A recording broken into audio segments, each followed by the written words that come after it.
He threw her out in the rain like she was nothing. On the front steps of their quiet California street, Gabriel Cole dropped the suitcase at Lacey Ward Cole's feet and told her loud enough for every lit window to hear that she had no money, no value, no place in his life. The door slammed. The lock clicked. No one moved.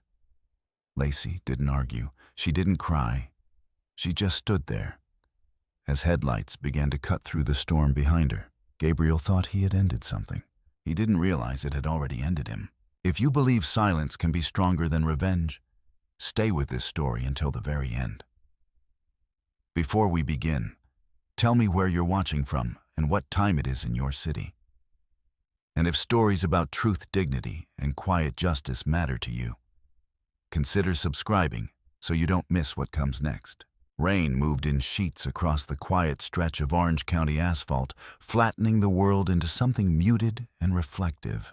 The kind of neighborhood where lawns were measured and hedges were sculpted did not often witness disorder. Even less often did it witness it this clearly. Lacey Ward Cole stood at the base of the stone steps, the suitcase still where it had landed. Water gathered along the seams of her coat and slipped quietly down to the pavement. She did not reach for the handle. She did not knock. She did not call his name again. Inside the house, lights turned on one by one. It was a large home. Not ostentatious in the way of new money, but polished enough to signal permanence. Tall windows framed by pale curtains revealed movement within. A silhouette passed behind the living room glass. Another shape paused near the staircase. Then stillness returned, as though the house itself had decided to forget what had just happened outside. Across the street, a curtain shifted, then another.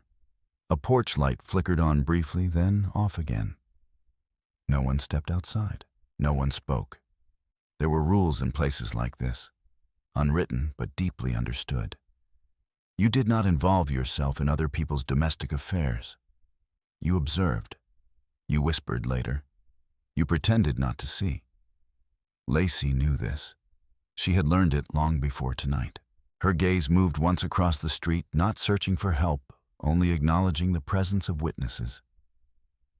There was no anger in her eyes, no humiliation, only a kind of quiet accounting, as if she were noting who had seen, who had chosen silence, and how the moment would exist later when retold. Behind her, the rain continued its steady rhythm. Inside the house, Gabriel Cole poured himself a drink. The glass was heavy in his hand, cut crystal catching the warm light of the kitchen. He did not look toward the door. Not anymore. That part to him was finished. The argument had stretched too long already, and he had reached the conclusion he preferred. He took a sip, then another, and finally exhaled with something close to relief. "It's done," he said aloud, though no one was there to answer. A moment later, he reached for his phone and scrolled through his contacts before selecting a name. Ryan Blake. The call connected quickly. "Hey." Ryan answered, his voice carrying the casual ease of someone who had not been standing in the rain minutes earlier. "Everything good." Gabriel leaned back against the marble counter, glancing briefly toward the hallway, as if confirming again that the house belonged entirely to him now. "Yeah," he said. "Better than good. I took care of it." A pause. Then a low chuckle on the other end. "You mean—" "I mean she's gone," Gabriel replied. "Out. Finally." Ryan let out a breath that sounded like approval. "About time, man. I never understood why you kept that situation going as long as you did." Gabriel's mouth curved slightly, though there was something tighter beneath the expression. "It wasn't complicated," he said. "I thought I was being patient, giving her time to, I don't know, contribute, change something. But she never did." Outside, Lacey shifted her weight once more to steady herself, then to move. The cold had begun to settle into her fingers, but she made no visible effort to shield herself from it. Her phone rested in her coat pocket, silent for now. Across the street, a car passed slowly, its driver glancing toward the house before continuing on. Inside, Gabriel continued. She didn't bring anything to the table, Ryan. No assets, no leverage, nothing. I carried everything. Ryan laughed again, softer this time. Sounds like you fixed the imbalance. Gabriel nodded, even though the gesture could not be seen. Exactly. He took another drink. There was a comfort in saying it out loud, in hearing the justification echo back through someone else's agreement. It made the decision feel less abrupt, less sharp. It turned something final into something reasonable. Outside, Lacey reached into her pocket and finally took out her phone. The screen lit softly against the rain-dark air. She did not unlock it immediately. Instead, she held it there for a moment, the glow reflecting faintly in her eyes. Not searching, not reacting, simply acknowledging. Then, with a small movement, she unlocked the screen and scrolled. There were several unread messages. A missed call from an unknown number. A calendar notification she had already anticipated. And an email. She did not open it yet. Inside the house, Gabriel had moved into the living room. He paced once, then twice, the energy of the confrontation still moving through him in uneven currents. You know what the best part is? He said into the phone. What I don't have to pretend anymore. Gabriel answered. I don't have to act like we're building something together when it's been one-sided from the start. Ryan made a sound of agreement. And Vanessa? He asked casually. Gabriel paused. For a moment, his gaze drifted toward the large window facing the street. The rain blurred everything beyond it, turning shapes into indistinct forms. She understands how things work, Gabriel said finally. She's practical, strategic, not passive. Outside, Lacey's thumb hovered over the email. She could feel the timing of things, the way moments aligned, whether people noticed or not. Some events announced themselves loudly. Others arrived quietly, waiting to be recognized. The rain softened slightly, though the air remained cold. A faint sound began to emerge in the distance. Not loud, not immediate, but distinct enough to separate itself from the background noise of the storm. Lacey did not look up right away. Inside, Gabriel continued speaking, unaware of anything beyond the walls of the house. It's a different level, he was saying. With Vanessa, there's actual opportunity, growth, not just stagnation. Ryan laughed again. Sounds like you upgraded. Gabriel smiled. That's one way to put it. Outside, the sound grew closer. A low, steady hum. Engines moving in quiet synchronization. Lacey lifted her eyes then, just slightly. Down the street through the curtain of rain, a set of headlights appeared. Then another, and another. 5 in total, moving in a slow, deliberate line. The light reflected off the wet pavement, stretching toward her in long, pale streaks. Across the street, a door opened halfway. Someone stepped out onto a porch drawn by the unusual procession. Inside the house, Gabriel turned slightly, noticing the shift in brightness through the window. What is that? He murmured more to himself than to Ryan. Outside, Lacey remained still. The suitcase at her feet, the phone in her hand, the rain easing just enough to make the approaching vehicles clearer. She did not step forward. She did not step back. She simply waited, as though she had always known this moment would arrive. And inside the house, Gabriel, still holding the phone, began to realize that the night was not as finished as he had believed. The rain did not stop. It only changed its rhythm, softening at the edges, as if the storm itself had shifted from anger to observation. The street, once still and controlled, now held a tension that did not belong to weather alone. Lacey Ward Cole had never been mistaken for someone remarkable. That was not an accident. 5 years earlier, when she first stepped into the quiet ballroom of a mid-level investment networking event in downtown San Diego, she had worn a simple black dress. Not designer, not attention-seeking. It blended into the room the way she intended to, the kind of choice that allowed her to move unnoticed between conversations, to listen without interruption. That was where Gabriel Cole saw her. He had been standing near the bar, speaking loudly enough for others to hear. He had that kind of confidence easily mistaken for certainty, often rewarded in rooms like that. His suit had been tailored precisely his watch, just visible enough to signal success without seeming to demand recognition. He noticed her because she wasn't trying to be noticed. She'd been standing near a tall glass panel reading something on her phone, not scrolling idly but reading, focused, still. He approached without hesitation. "You don't look impressed," he said, half smiling, gesturing toward the room. Lacey looked up, not startled, not flustered. "I'm listening," she replied. It was not the answer he expected. It did not flatter him, nor did it challenge him directly.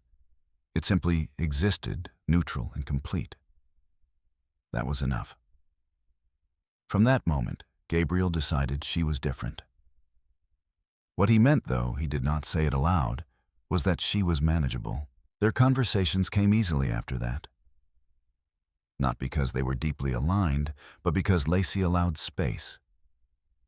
She did not interrupt. She did not correct him. She asked questions that appeared simple but were not. What do you look for before you invest? How do you measure risk? What do you do when something doesn't go as planned? Gabriel answered each one confidently. He enjoyed the sound of his own explanations, the way they filled the space between them. He interpreted her quiet as admiration. He mistook her attention for dependence. He never asked what she looked for. He never asked what she already knew. Within 6 months, they were engaged. To Gabriel, it felt efficient, logical. He had found someone who did not compete, who did not challenge his position, who fit seamlessly into the structure he had built. To Lacey, it was something else entirely. Not a mistake, not a miscalculation, a decision. The wedding was held in a coastal venue just outside Laguna Beach. The ceremony was elegant, carefully curated. White floral arrangements, ocean air, a guest list that reflected Gabriel's expanding network. Lacey stood beside him in a dress that was understated compared to the surroundings. Beautiful, but not extravagant. She did not attempt to match the scale of the event. She never had. During the reception, conversations flowed easily around them. Deals were mentioned, opportunities hinted at, names exchanged. Lacey moved through the room quietly listening more than speaking. That was when she first met Diane Cole. Gabriel's mother had a way of looking at people that felt less like greeting and more like assessment. Her smile was precise, her posture immaculate.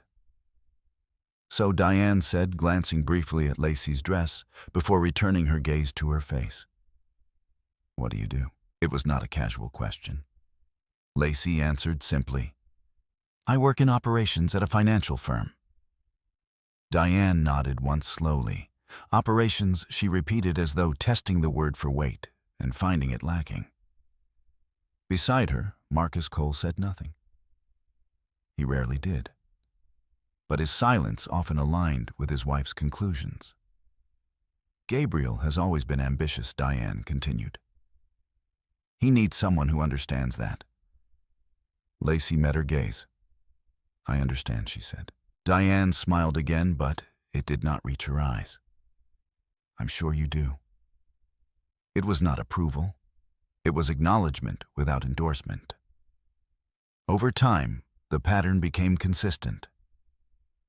At family dinners, Diane would reference investments, properties, acquisitions, conversations that assumed participation from those present. Lacey was included only by proximity, not by invitation. "She's still learning." Diane would say lightly to others when Lacey remained quiet.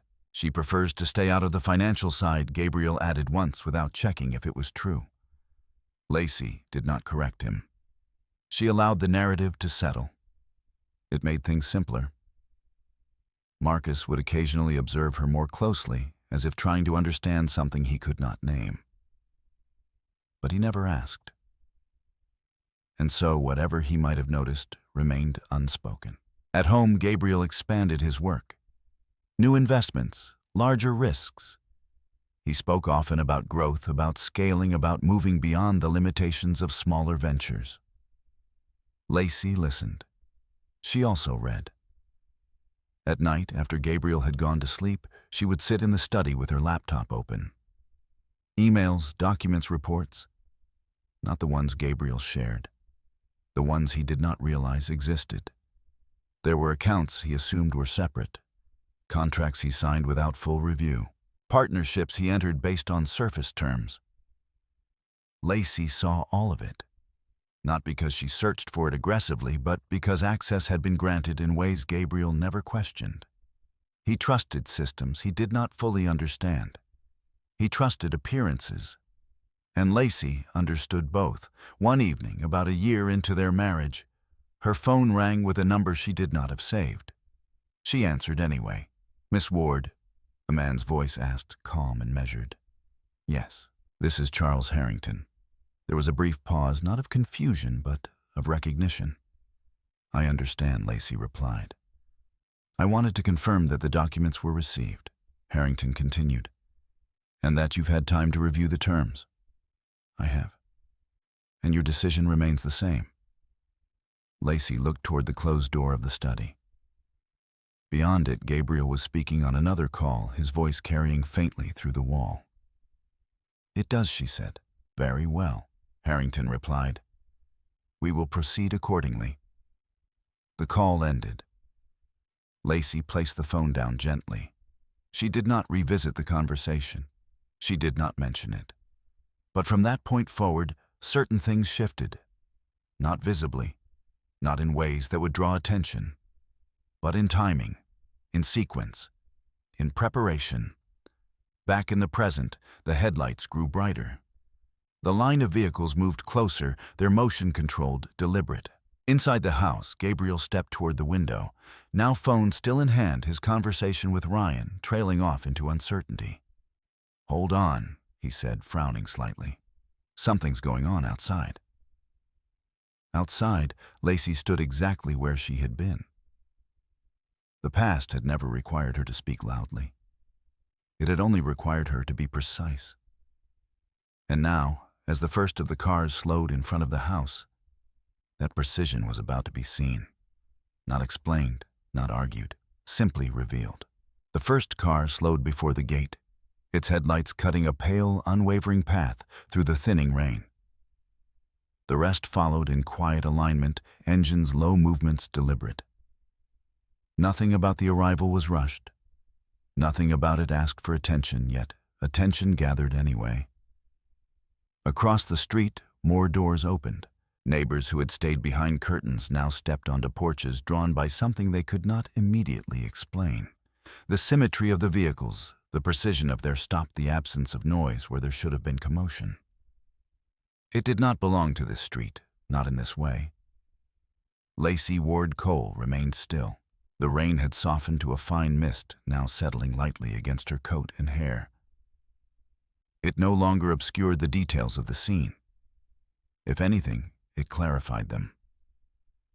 The reflection of the headlights stretched along the pavement toward her feet, stopping just short of the suitcase Gabriel had thrown minutes earlier. Her phone was still in her hand. The email remained open. She had read it once. That had been enough. She did not scroll. She did not recheck. There was nothing uncertain within it. Only confirmation. Timing aligned exactly as it had been prepared to. Inside the house, Gabriel Cole stood closer to the window now. "What the hell?" he murmured, his voice no longer directed at Ryan, who remained faintly audible on the other end of the call. "Gabe," Ryan said. "You there?" Gabriel didn't answer immediately. His attention had shifted fully outside. The first car door opened. A man stepped out, his movements measured, unaffected by the damp ground beneath him. He held an umbrella but did not open it right away. Instead, he paused beside the vehicle, surveying the house, the street, the figure standing at the bottom of the steps. Then he opened the umbrella. The gesture was simple, but it created a small, controlled space around him, separate from the weather, separate from the moment. Gabriel stepped back from the window, as if needing distance to process what he was seeing. "Ryan, I'll call you back," he said, abruptly ending the call without waiting for a response. He moved toward the front door, his pace quickening, though not yet hurried. There was still a part of him that believed this could be explained easily. A mistake. A misdirection. Something that did not involve him. Outside, the man approached Lacey. He stopped at a respectful distance. "Miss Ward," he said, his voice calm, steady, entirely certain. Not Mrs. Cole, not Lacey. Miss Ward. The distinction settled into the air with more weight than volume. Lacey looked at him, her expression unchanged. "Mr. Harrington," she replied. There was no surprise in her tone, no question, only recognition. Behind him, the remaining car doors opened in sequence. Other figures stepped out, each carrying documents, cases, or nothing at all. They did not rush forward. They waited, positioned with quiet discipline along the edge of the property. Across the street, a whisper moved through the small group of neighbors now gathered. "Who is that? Is this legal, those cars?" No one finished their thoughts. The scene was still forming. The meaning had not yet been spoken.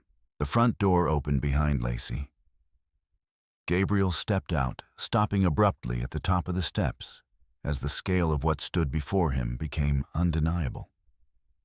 5 cars, 5 drivers, multiple individuals positioned with purpose, and Lacey still exactly where he had left her.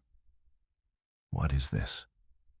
Gabriel demanded, his voice sharper now, though not yet unstable. Harrington turned slightly, acknowledging him without shifting his primary focus. "Good evening," he said. "You must be Mr. Cole." Gabriel frowned. "Yeah. And you are Charles Harrington," the man replied. "Legal counsel." There was a pause. The words settled differently this time. Gabriel glanced at Lacey, then back at Harrington. "Legal counsel for what?" he asked. Harrington did not answer immediately. Instead, he looked to Lacey. It was a subtle movement, but it redirected the entire moment. The center had shifted. Lacey gave a small nod. Nothing more. Harrington turned back to Gabriel. "I'm here on behalf of the Ward Family Trust," he said. The name did not land immediately. It hovered incomplete. Gabriel's expression tightened, searching for context. "I think you have the wrong house," he said. "There's no I assure you," Harrington interrupted gently. "We do not." Silence followed. Not empty silence, but something denser. Something that required adjustment. Gabriel laughed, once short and dismissive. "Okay. Then explain," he said. "Because I don't see how any of this has anything to do with her." He gestured toward Lacey without looking at her. That more than anything else was the detail Harrington noted. "You're correct," Harrington said calmly. "You don't see it." Gabriel's jaw tightened. "Then make me see it," he replied. Harrington stepped slightly closer, though still maintaining distance. "Your wife," he began, then paused. The word no longer fit. He corrected himself without emphasis. "Miss Ward is the primary beneficiary of the Ward Family Trust." The statement did not raise his voice. It did not require emphasis. It simply existed. Gabriel blinked once. Then again. "That's not possible," he said. Harrington did not argue. He reached into a slim leather case and withdrew a set of documents, holding them with care, but not presenting them yet. "Over the past several years, he continued certain financial activities associated with your accounts have intersected with assets held by the trust." Gabriel shook his head. No, that's I would know that." Lacey remained silent. Her gaze moved briefly to the documents, then back to Harrington. She'd already seen them. She had already signed what needed to be signed. This was not revelation for her, only for him. Inside the house, the lights remained on, illuminating the interior that Gabriel had claimed as his domain minutes earlier. Outside, the structure of that claim began to shift. Not dramatically, not all at once, but in precise, irreversible increments. Harrington extended the document slightly now. Of course, he said, you'll have the opportunity to review everything in detail. Gabriel did not reach for them, not yet. He looked at Lacey instead. For the first time since stepping outside, he truly looked at her. Not as an extension of the argument, not as something already dismissed, but as a variable he had not accounted for. You knew about this, he asked. Lacey met his gaze. I was informed, she said. The answer was exact. No more, no less. Gabriel's expression shifted again, something beneath the surface beginning to fracture. Why didn't you say anything he demanded? Lacey did not respond immediately. The rain had nearly stopped now. The air held a quiet clarity that had not been there before. When she spoke, her voice was calm. You didn't ask. The words did not accuse. They did not defend. They simply closed a space that had never been opened. Around them, the neighbors stood in silence. No one whispered now. No one speculated. The moment had moved beyond that. Gabriel looked back at Harrington, then at the cars, then at the people standing in measured positions along the street. What exactly is happening here? He asked. Harrington answered without hesitation. We are here to formalize the next steps, he said. The phrase carried weight. Not threat, not drama, only process. And process, Lacey understood, was where truth settled into something permanent. The word process lingered longer than any accusation could have. It did not need force. It did not need repetition. It simply existed in a way that could not be argued with. And that, more than anything, unsettled Gabriel. He had always known how to respond to confrontation, to raised voices, to emotional reactions. Those were variables he could control, redirect, or dismiss. But this measured sequence, this quiet unfolding, offered him nothing to push against. What process, he demanded, his tone sharpening as he stepped down one level of the stone steps. You don't just show up at my house with paperwork and start talking like this without explaining what you're doing. Harrington did not move.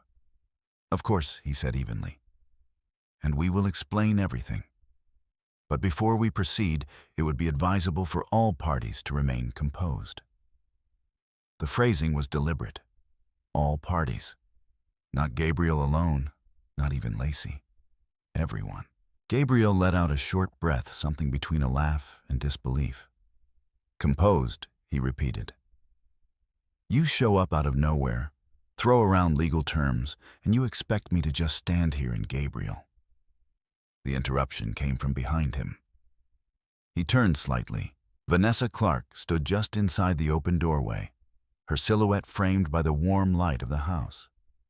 She had arrived earlier than expected, though Gabriel had not noticed. Or perhaps he had been too focused on something else to register her presence. Now she stepped forward. Her heels clicked softly against the stone as she descended one step, then another. Unlike the neighbors across the street, Vanessa did not hesitate to approach. She had always moved toward situations that promised advantage.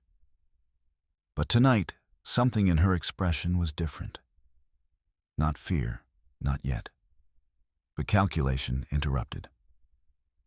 What's going on? She asked, her eyes moving quickly between Harrington, the assembled vehicles, and Lacey. Gabriel exhaled, as if relieved to have someone else step into the moment. I don't know, he said. Some lawyer just showed up claiming Lacey is connected to some trust. It doesn't make sense. Vanessa's gaze shifted to Lacey again. For a moment she said nothing. Then she looked back at Harrington. Which trust? She asked. Harrington met her question without hesitation. The Ward Family Trust, he replied. The name landed differently this time. Vanessa's posture adjusted, barely noticeable but real. That's not a minor entity, she said slowly. No, Harrington agreed. It is not. Gabriel looked between them, irritation rising. Okay, can someone explain why that matters? He said. Because last time I checked, my wife doesn't have anything to do with she does. Vanessa interrupted quietly. Gabriel turned to her confused. What are you talking about? Vanessa didn't answer him immediately. Her eyes remained on Lacey. There was recognition there now. Not of a face she had known, but of a pattern she had overlooked. You didn't tell me her last name was Ward, Vanessa said. Gabriel frowned. It's Cole, he replied. She took my name. Vanessa shook her head slightly. No, she said. That's not what I meant. The air shifted again. Subtle, but undeniable. Harrington allowed the silence to extend just long enough before speaking. For clarity, he said Miss Ward has maintained legal identity under her original name in all matters pertaining to the trust. Gabriel stared at him. That's not possible, he said again, though this time the certainty behind the statement had thinned. Lacey remained still. The suitcase was still at her feet. The door behind her was still open. But the meaning of both had changed. Vanessa took a small step closer to Gabriel. How long have you been working with the Halcyon Fund? She asked quietly. Gabriel blinked. A few years, he said. Why, Vanessa's expression tightened. That fund is partially backed by Ward assets, she said. Gabriel shook his head immediately. No, it's not. I've seen the breakdown. You've seen what was disclosed, Vanessa corrected. The distinction settled heavily. Gabriel looked back at Harrington, then at the document still held in his hand. You're saying, what he asked, his voice lower now, that some of my investments are tied to this trust? Harrington inclined his head slightly. Indirectly, yes, he said, through layered structures designed for long-term asset management. Gabriel let out a breath, slower this time. That doesn't mean anything, he said. Plenty of funds overlap. That doesn't make her the controlling beneficiary, Harrington finished calmly. The phrase landed with finality. Vanessa did not speak. She didn't need to. The calculation in her eyes had reached its conclusion. Gabriel looked at Lacey again. This time, there was no dismissal in his gaze. Only a growing awareness of something he had failed to see. You knew about Halcyon, he asked. Lacey nodded once. I reviewed the filings, she said. When he pressed, before you entered the position, she replied. The answer was simple, precise. Gabriel felt something shift beneath him, not physically but structurally. The foundation of his assumptions, the narrative he had constructed about control, about ownership, about understanding. It no longer aligned. And you didn't say anything, he asked again, though the question carried less accusation now. Lacey looked at him. There was no anger in her expression, only clarity. You were confident in your decisions, she said. I didn't interrupt. The words did not challenge him. They reflected him. Vanessa stepped back slightly, not dramatically, just enough to create distance. Gabriel, she said, her tone measured, we need to understand the exposure here. The word exposure did what nothing else had. It reframed the situation entirely, not as confusion, not as misunderstanding, but as risk. Gabriel swallowed. What kind of exposure, he asked. Harrington answered. Financial, contractual, and potentially fiduciary, he said, depending on the extent of overlap between your personal investments and trust-managed assets. Gabriel's grip tightened at his side. That doesn't make sense, he said. You entered agreements. Harrington replied without full review of underlying ownership structures. The statement was not accusatory. It was factual. Gabriel exhaled slowly. Across the street, the neighbors had gone completely still. No one whispered now. No one speculated. They were witnessing something that no longer belonged to curiosity. It belonged to consequence. Vanessa looked at Lacey one last time. "You've been aware of this for a while," she said. Lacey did not deny it. "Yes," she replied. "And you waited," Vanessa added. Lacey's gaze remained steady. "I followed the terms," she said. The answer was consistent with everything she had done. No escalation, no confrontation, only adherence. Vanessa nodded once. It was not agreement. It was understanding. Then she stepped back toward the doorway, not leaving yet, but no longer advancing. Gabriel stood where he was, the distance between him and Lacey now, more than physical. "What happens now?" he asked, his voice quieter than before. Harrington looked at him, then at the documents, then back at Lacey. Now he said, "We begin formal review." The rain had stopped completely. The street, once blurred and uncertain now, stood clear under the glow of the vehicles. And in that clarity, every assumption Gabriel had made began to dissolve slowly, precisely, and without resistance. The air changed once the rain stopped. Not in temperature, but in texture. The street, washed clean, reflected everything with unnatural clarity. The vehicles, the figures, the open door behind Gabriel, and the woman standing just beyond the last step. Nothing blurred anymore. Nothing softened the edges of what was happening. Lacey Ward Cole lowered her gaze to the phone in her hand. The email remained open. It had arrived 12 minutes earlier, time-stamped with a precision that did not belong to coincidence. The sender was a secure address. She recognized one she had seen before, but never without significance. She read the first line again. Not because she needed to, because timing mattered. Inside the message, there were no explanations, no unnecessary phrasing, only confirmation that the internal review of Ward Family Trust assets had been completed, that the board had unanimously approved the final enforcement phase, and that legal counsel had been authorized to proceed on-site if necessary. If necessary. Lacey had not replied. She had not needed to. Her presence outside her silence, her decision not to leave, that had been the response. Across from her, Gabriel Cole stood with the documents still extended toward him, though he had not taken them. His hands hovered at his sides, uncertain for the first time, in a way that could not be masked by tone or posture.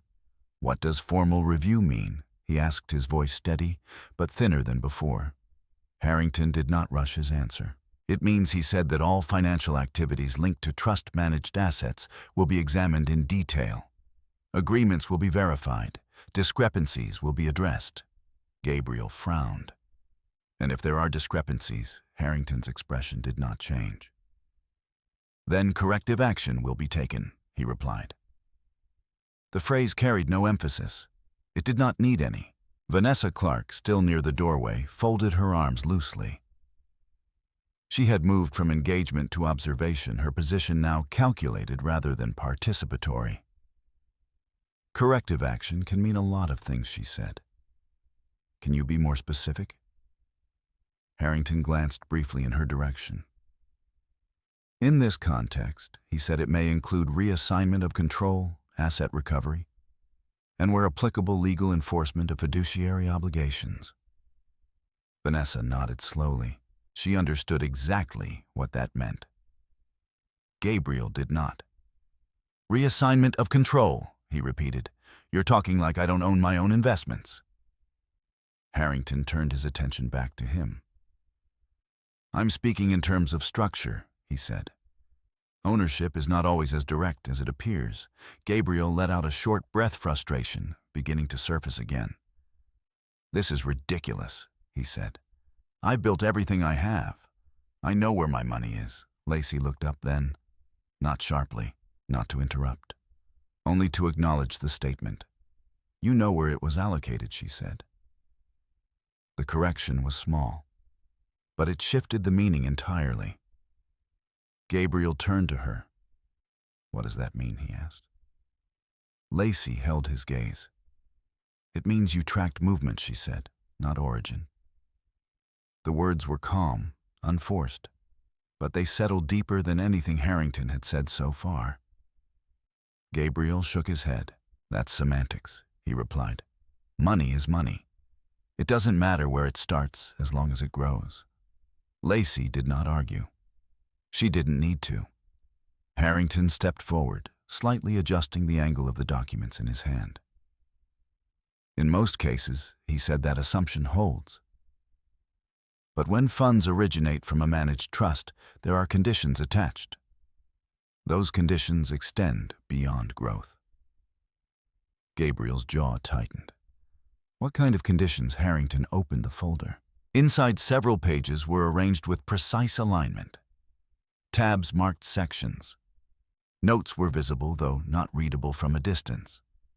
These conditions include oversight reporting and limitations on how assets can be leveraged, he said, particularly when those assets are used as collateral or integrated into external ventures. Gabriel's expression shifted again. "Collateral," he said. "I didn't use anything as collateral that wasn't mine." Vanessa exhaled softly. "You might want to reconsider that statement," she said. Gabriel looked at her, irritation returning. On what basis? Vanessa stepped down one more step, her heels steady against the stone. "The halcyon position," she said. "You leveraged it during the expansion phase." Gabriel nodded immediately. "Yeah, and it paid off." "For a while," Vanessa replied. The distinction lingered. Gabriel frowned. "What are you getting at?" Vanessa glanced at Harrington, then back at Gabriel. "Halcyon's secondary backing included Ward assets," she said. "If those assets were part of a trust structure, then your leverage wasn't entirely independent." Gabriel shook his head again. "No," he said. "That's not how it was presented." Harrington closed the folder gently. "Presentation does not always reflect full structure," he said. The sentence landed with quiet precision. Gabriel looked between them, his certainty beginning to unravel in layers. "So what are you saying?" he asked. "That I used her money without knowing it." No one answered immediately. The silence itself was answer enough. Lacey's phone vibrated again. A second message. She glanced down briefly. A follow-up confirmation. Time-stamped, logged. The sequence was continuing exactly as planned. She locked the screen without reading further. Across the street, the neighbors had drawn closer together, though still maintaining distance. Their presence had shifted from passive observation to something more focused. They were no longer witnessing an argument. They were witnessing a recalibration. Inside the house, the lights remained on. But no one stood within them now. Gabriel took a step back, not away from the others, but away from his previous position. "What happens if there was overlap?" he asked, his voice lower now. Harrington answered. "Then the trust has the right to intervene," he said, "to protect its assets and enforce its terms." Gabriel swallowed. "And what does that look like?" Harrington met his gaze. "It looks like tonight," he said. The simplicity of the answer left no space for interpretation. Vanessa shifted her weight. "This isn't just about paperwork," she said. "If the trust moves forward, it affects everything tied to those assets." Gabriel nodded slowly, though his understanding was still incomplete. "My accounts," he asked. "Potentially," Harrington said. "My properties, if they are connected." He stopped. The list was longer than he had expected. Lacey watched him. Not with satisfaction, not with judgment, only with the same quiet observation she had maintained from the beginning. This was not the moment she had been waiting for. That moment had passed earlier. This was simply the result. Gabriel looked at her again. For the first time, there was something in his expression that had not been there before. Not anger, not confidence. Something closer to recognition. "You knew this would happen tonight," he said. Lacey considered the question, then answered. "I knew it was possible," she said. Gabriel exhaled. "And you stayed," he added. "Yes." Why? Lacey's gaze moved briefly to the cars, then back to him. Because leaving early wouldn't have changed the outcome, she said. The logic was clear, unavoidable. The storm had passed. The street stood still. And for the first time since he had opened the door and thrown the suitcase out, Gabriel understood that the moment he thought he controlled had never belonged to him at all. The first Rolls-Royce came to a complete stop directly in front of the Cole residence. Not abruptly, not with urgency. It settled into place the way something inevitable does, smooth, controlled, without drawing attention to the mechanics behind it. The remaining 4 vehicles aligned behind it with near-perfect spacing, their headlights casting long parallel reflections across the wet pavement. For a moment, no one moved. Then, almost in sequence, the drivers stepped out. Each door opened with quiet precision. Each figure emerged in dark, tailored attire, posture straight, movements minimal. There was no rush to gather around Lacey, no attempt to crowd the space. Instead, they positioned themselves along the curb and walkway, as if following a protocol long practiced and never questioned. Across the street, the neighbors fell silent completely. Even the faint murmurs that had lingered earlier disappeared. What remained was a collective stillness, the kind that forms when people realize they are witnessing something they cannot fully understand, but will remember long after it ends. Lacey Ward stood exactly where she had been. The suitcase remained at her feet. Her coat, still damp from the rain, no longer clung to her with the same weight. The storm had passed, and in its absence, the clarity of the moment sharpened everything: the lines of the house, the reflections on the pavement, the distance between her and Gabriel. One of the drivers moved forward and opened the rear door of the first car. He did not look at Gabriel. He did not acknowledge the house. He simply held the door open. From within, Charles Harrington stepped out. He adjusted his coat slightly, his movements unhurried, as though stepping into a space already prepared for him. The umbrella from earlier was no longer necessary. The air had settled, leaving only a faint trace of moisture that no longer mattered. He closed the door behind him with care. Then he turned toward Lacey. "Miss Ward," he said again, his tone unchanged from before. Not louder, not softer, just consistent. The repetition mattered. It reinforced something that had already begun to shift. Gabriel stepped down another step, his position now closer to Lacey than before, though the distance between them felt larger. "What is all this?" he asked again, but the question no longer carried authority. It carried uncertainty. Harrington acknowledged him with a brief glance. "We are proceeding as authorized," he said. "Authorized." The word landed with more weight now than it had minutes earlier. Authorized by who? Gabriel pressed. Harrington looked at Lacey. The answer did not need to be spoken directly, but he spoke it anyway. "By the Ward Family Trust," he said.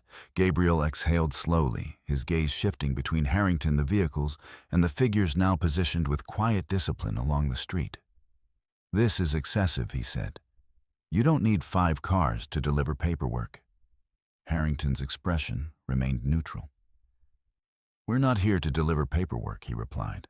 The distinction was subtle, but it changed everything. Vanessa Clark, still near the doorway, watched the exchange with sharpened focus. Her earlier confidence had adjusted into something more measured, more distant. She was no longer aligning herself with Gabriel's assumptions. She was observing structure, recognizing it, recalculating within it. "What are you here to do?" she asked. Harrington answered without hesitation. "To formalize the enforcement phase," he said. The phrase echoed slightly in the open air. Enforcement was no longer theoretical. Gabriel's posture shifted again, his shoulders tightening. Enforcement of what he demanded. Harrington opened his leather case once more, this time removing a different set of documents. Thicker, more structured, bound with tabs that marked sections not meant for casual reading. These, he said, holding them carefully, are notices of review, preliminary findings, and provisional actions to be taken pending full audit. Gabriel stared at the papers. "And you're just going to hand those to me out here?" he asked. "If you prefer, we can proceed inside," Harrington said. The suggestion hung between them. For a brief moment, the idea of stepping back into the house, the space Gabriel had claimed, the space he had closed off, seemed like a return to control. But it wasn't. Gabriel understood that now. "No," he said. "You can explain it here." Harrington inclined his head slightly. "As you wish." He stepped closer, not into Gabriel's space, but into a position where the documents could be seen more clearly. "Over the past 36 months, he began your financial activities have intersected with multiple asset streams originating from the Ward family trust." Gabriel shook his head immediately. "I've heard that part," he said. "You still haven't explained how that gives you any authority over my accounts." Harrington did not raise his voice. "Because those assets were not independent," he said. "They were managed under specific conditions, which include oversight in cases of misuse or misrepresentation." Gabriel let out a short laugh. "Misuse, I made those investments profitable." "For a period," Harrington replied. The correction was quiet, but precise. Vanessa stepped forward slightly. "How significant is the overlap?" she asked. Harrington glanced at the documents. "Substantial," he said. "Enough to trigger full review." Vanessa nodded once, absorbing the implication. Gabriel looked at her. "Stop talking like this is normal," he said. "This isn't normal." Vanessa met his gaze. "It's not normal for you," she said. "But it's not unheard of." The difference mattered. Gabriel turned back to Harrington. "So what happens if you decide there was misuse?" he asked. Harrington closed the folder. "We don't decide," he said. "We verify. And then we act within the scope of the trust's authority." Gabriel's frustration flared again. "And what does that mean for me?" he pressed. Harrington's answer was steady. "It means your control over certain assets may be reassessed," he said, "and where necessary transferred." The word transferred landed heavily. Across the street, one of the neighbors shifted their weight, the faint sound of movement carrying across the quiet street. No one spoke. No one interrupted. They were no longer watching a dispute. They were witnessing a transition. Gabriel looked at Lacey again. This time, there was no attempt to dismiss her. No assumption of lesser standing. Only a question that had begun to form beneath everything else. "You're in control of this?" he asked. Lacey considered the phrasing. Then she answered. "I'm responsible for it," she said. The distinction was intentional. Control implied dominance. Responsibility implied structure. Gabriel exhaled slowly. "And you're just letting this happen?" he added. Lacey's gaze remained steady. "I'm allowing the process to continue," she said. The same word again. Process, not emotion, not reaction. Process. Vanessa looked between them, her position now entirely separate from Gabriel's. "If the process continues," she said carefully, "there's no quick way out of this." Harrington confirmed with a slight nod. "Correct," he said. "This is not a temporary review." Gabriel's expression tightened. "How long?" he asked. "Long enough to complete it properly," Harrington replied. The answer offered no comfort, only certainty. The drivers remained in position. The cars remained still. The street held its silence. And in that silence, the roles had shifted completely. Lacey stood where she had been placed outside in the rain, dismissed. But nothing about her position now reflected that moment. Gabriel stood where he had chosen inside. In control, certain, but nothing about him now reflected that either. The structure had changed. Not suddenly, not dramatically, but with the kind of precision that left no room for reversal. And as Harrington adjusted the documents in his hands, preparing to continue it, became clear to everyone present. This was no longer the beginning of something. It was the continuation of something that had already been set in motion long before anyone chose to notice it. The documents did not move quickly from Harrington's hands. He held them with the same measured control that defined everything else about the moment. Nothing was rushed, nothing was forced. The pace itself became part of the message. This was not an interruption. It was an arrival. Before we proceed further, Harrington said it is important to clarify the structure involved. Gabriel stood 2 steps below the doorway, now no longer anchored to the house behind him, but not yet separated from it either. He had not asked them to leave. He had not told Lacey to go. The certainty that had carried him through the earlier confrontation had dissolved into something less defined. Then clarify it, he said. Harrington inclined his head slightly. The Ward Family Trust, he began, is not a passive holding entity. It operates through layered management, including subsidiary funds, advisory boards, and external investment vehicles. Vanessa Clark stepped closer, not toward Gabriel, but toward the conversation itself. Which includes Halcyon, she said. Harrington acknowledged her. Yes, he replied, among others. Gabriel frowned. I already understand that part, he said. Funds overlap. That doesn't mean she owns anything directly. Harrington did not correct him immediately. Instead, he turned to Lacey. Would you like to proceed? He asked. The question was formal. It did not assume. It deferred. Lacey considered it briefly, then nodded. That's fine, she said. Harrington turned back to Gabriel. Direct ownership is not always the defining factor, he said. Control can be exercised through structured authority, particularly in trusts, where the beneficiary holds decision-making rights. Gabriel shook his head. That's not how it was presented to me, he said again. Vanessa's voice cut in quieter now, but sharper. That's because it wasn't presented to you, she said. Gabriel turned to her. What does that mean? Vanessa exhaled slowly. It means you were operating within a framework you didn't fully see, she said. And that framework had layers you didn't account for. Gabriel looked back at Harrington. So you're telling me she had authority over assets I was working with? And I didn't know Harrington did not soften the answer. Yes, he said. The words settled without resistance. Lacey did not move. She had already lived with that knowledge. Across the street, the observers had drawn even closer together, though still maintaining distance from the property line. No one held up a phone. No one recorded. It was as if the moment demanded presence, not documentation. Gabriel let out a breath.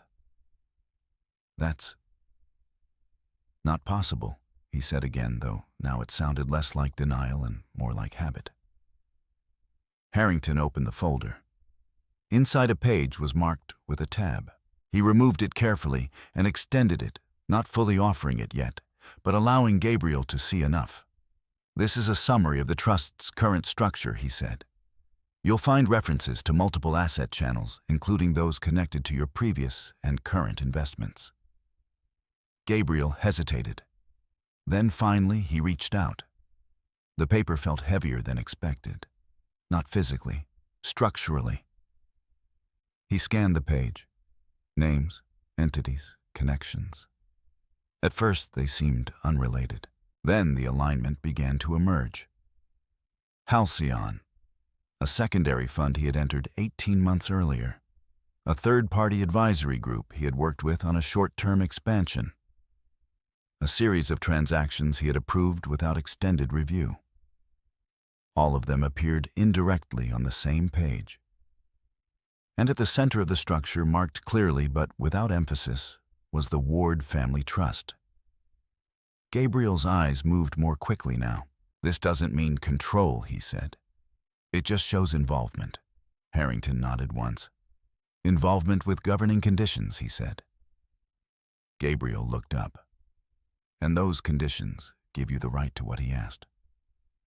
To intervene when those conditions are not met, Harrington replied. Gabriel shook his head again. I met them, he said. I followed the terms I was given. Vanessa stepped in again. You followed the terms you read, she said. The correction was subtle, but final. Gabriel's jaw tightened. What are you saying? He asked. Vanessa held his gaze. I'm saying you didn't read everything, she replied. Silence followed. Not long, but long enough. Lacey shifted her weight slightly, not to move, but to adjust her stance. The suitcase at her feet remained untouched. Harrington closed the folder again. The trust operates under a principle of oversight, he said. When assets are leveraged beyond specified limits, or when disclosure requirements are not met. The trust has the authority to initiate review. Gabriel looked back at the page in his hand. And you think I did that? He asked. Harrington did not answer directly. We have identified indicators, he said. The review will confirm the extent. Gabriel exhaled. So this isn't decided yet? No, Harrington said. It is not finalized. The distinction gave Gabriel something to hold on to. Then this can be resolved, he said quickly. We can correct whatever needs correcting. Lacey looked at him. There was no reaction in her expression, only attention. Harrington nodded slightly. Resolution is part of the process, he said. But it is not immediate. Gabriel's grip on the paper tightened. How long? He asked. Harrington answered without hesitation. As long as necessary to ensure accuracy, he said. Vanessa stepped back again. Not retreating, just repositioning. This isn't something you can negotiate in a night, she said. Gabriel looked at her. So what do I do? He asked. Vanessa didn't answer, not because she didn't know, but because the answer no longer belonged to her. Harrington spoke instead. You begin by reviewing the documentation, he said. Then you provide full disclosure of all related accounts and agreements. Gabriel nodded slowly. And if I cooperate? Harrington met his gaze. Then the process proceeds without complication, he said. The phrasing was deliberate. Without complication, not without consequence. Gabriel understood the difference. He looked back at Lacey. This time, the question came without defensiveness. Did you plan this? He asked. Lacey considered it, then answered. I followed the structure that was already in place, she said. It was not a denial. It was not an admission. It was alignment. Gabriel exhaled. And you never thought to tell me. Lacey's gaze remained steady. You were confident in your position, she said. There was nothing to add. The words echoed her earlier statement. They closed the loop.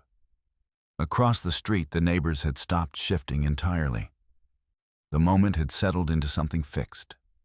Not chaotic, not loud, just precise.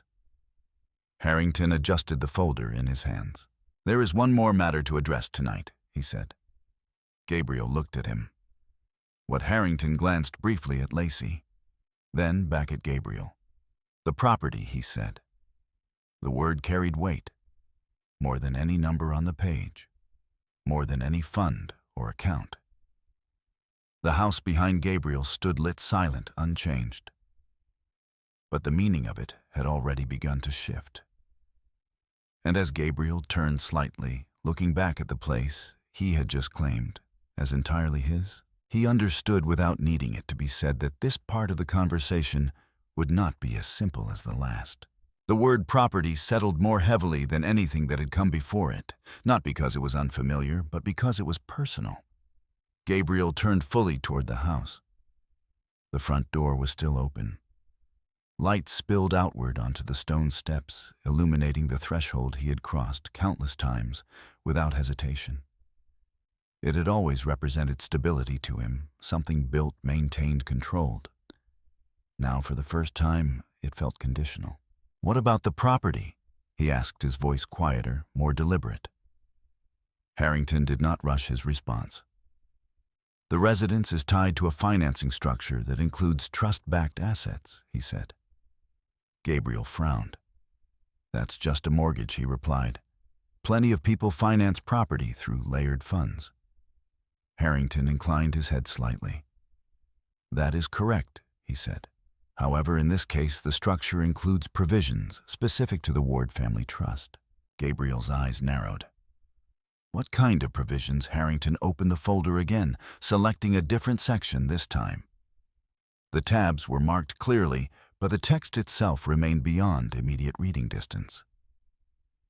"This property," he said, "was acquired through a joint financial arrangement involving your personal accounts and an investment vehicle partially backed by the trust." Gabriel shook his head. "I handled that acquisition myself," he said. "I know exactly where the funds came from." Lacey looked at him. "You know where they were routed," she said. The correction was familiar now, but no less effective.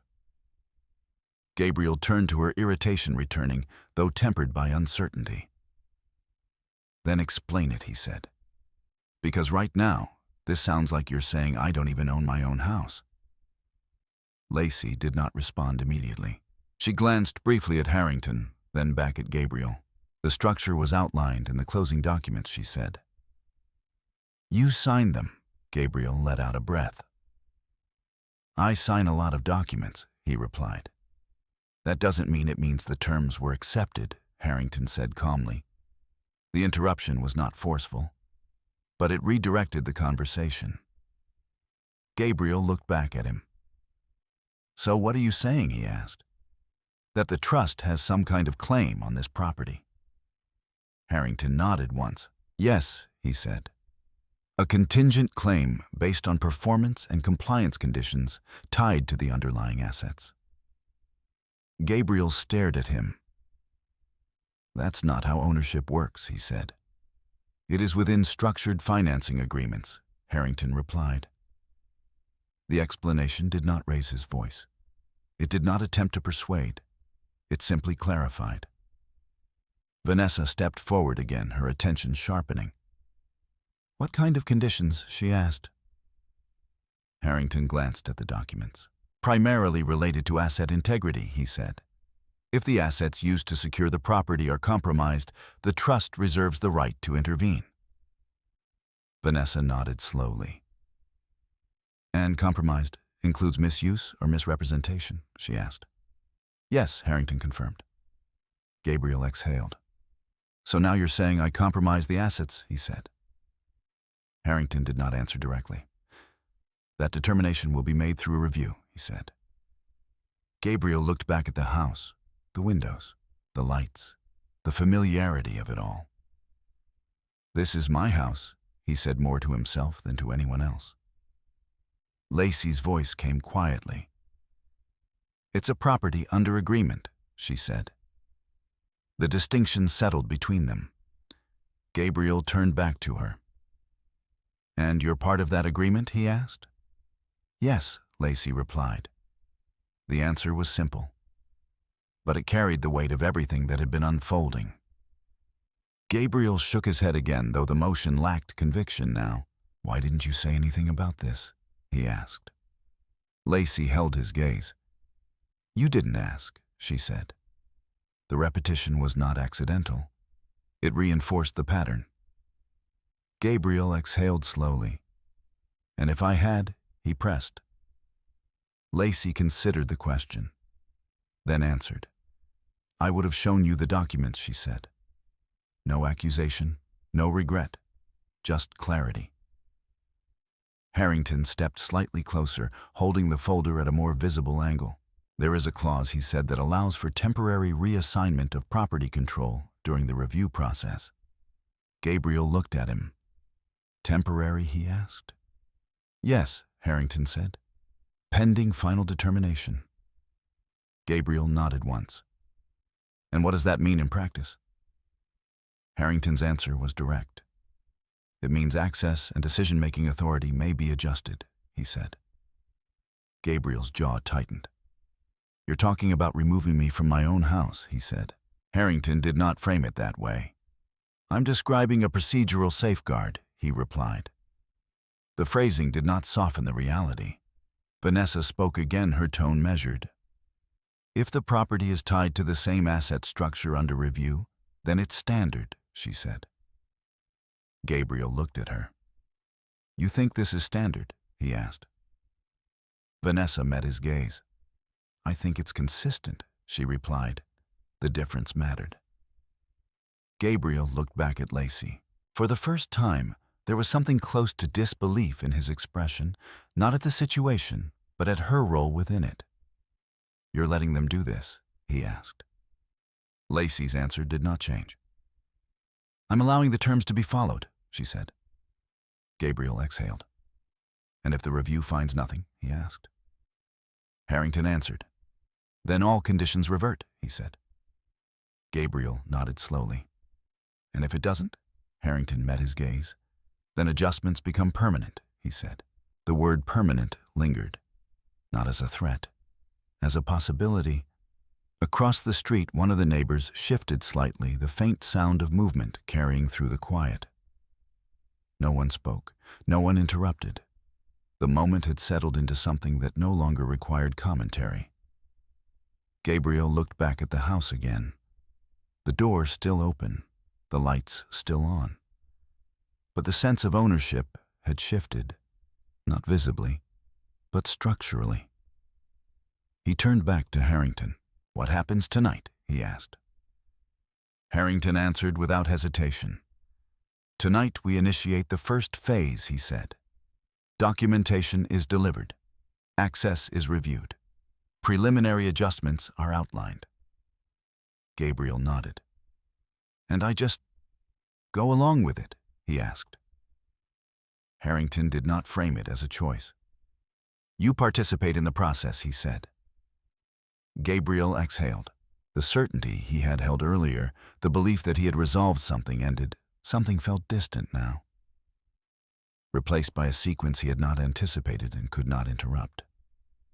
He looked at Lacey again. This time there was no accusation, no defensiveness, only a question that had shifted in tone. Did you ever think this would happen? He asked. Lacey considered it, then answered. I knew it could, she said. Gabriel nodded once. And you stayed anyway? Yes. Why? Lacey's gaze moved briefly to the suitcase at her feet, then back to him. Because the outcome didn't depend on where I stood, she said. The logic was consistent, unavoidable. Gabriel exhaled slowly. The street remained still. The cars remained in place. The documents remained in Harrington's hands. And the house behind him, once unquestioned, once entirely his, now existed within a structure he had never fully seen. A structure that had been there all along, waiting, not for permission, not for recognition, but for the moment it would be acknowledged. And that moment had arrived.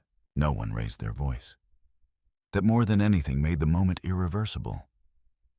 Charles Harrington did not step closer when he spoke again.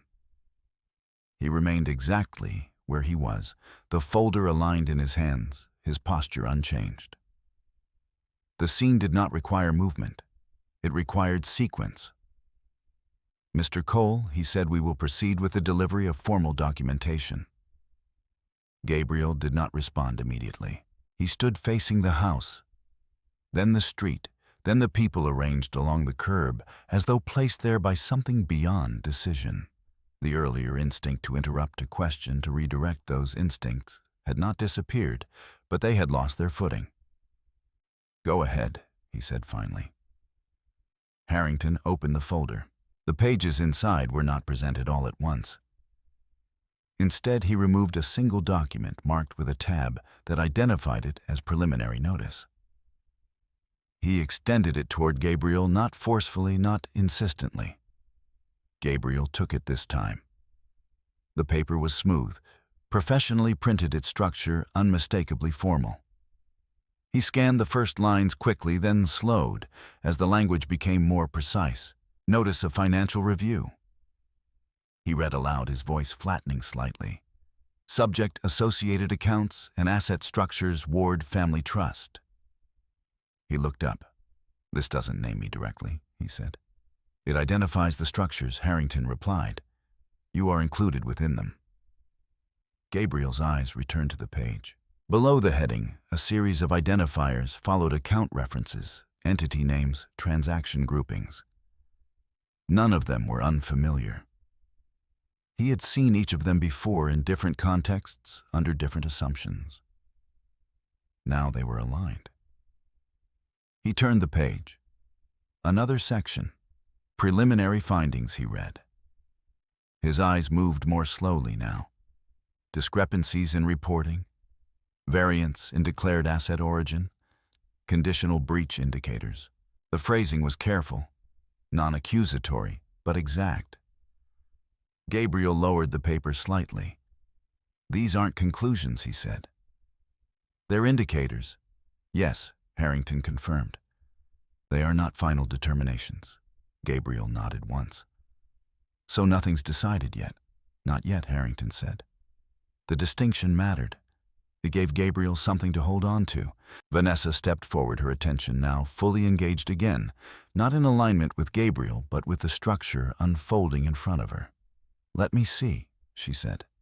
Gabriel hesitated for a moment, then handed her the document.